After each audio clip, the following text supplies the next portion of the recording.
Spider-Man.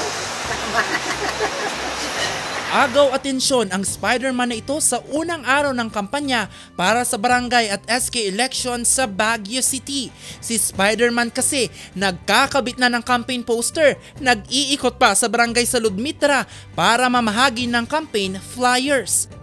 Nakakatuwa po at saka tawag to sa mga bata, katulad nakaka-amazing. Kung maging kagawad man siya, nasa kanya na ho yun siguro yung nahanap namin sa pagbabago ng aming barangay. Si Mauricio o mas kilala bilang Spider-Mau ang nasa likod ng costume na ito. Maging nang magpila siya ng kandidatura, naka-Spider-Man din siya. Anya, nakasanayan na niyang magsuot nito kahit normal na araw. Wala man okasyon, basta may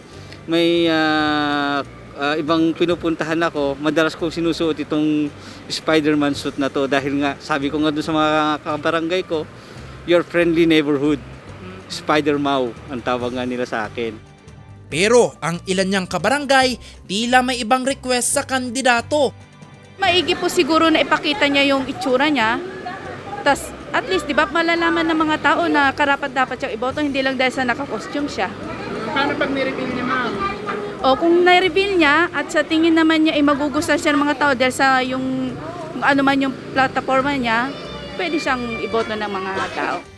Health sanitation at saka yung Committee on Education para matulungan yung kabataan at saka itong mga senior citizen natin, lalo dun sa health condition, sa mga sitwasyon ngayon ng health condition ng mga iba't ibang residents dito sa Baguio din. Wala naman daw masama sa ganitong estilo ayon sa COMELEC. Paalala lamang nila sa mga kumakandidato na sundin ang mga rules at regulations sa mga ginagamit na campaign materials. Dapat ang sukat ng isang poster ay nasa 2 feet by 3 feet lamang. Ang mga leaflets at flyers naman ay dapat may sukat gaya ng isang long bond paper. Maigting din na ipatutupad ang mga nakasaad sa kontrabigay resolution ngayong eleksyon. Kabilang riyan ang vote buying at iba pa. Activated na rin po ang City Kontrabigay Committee.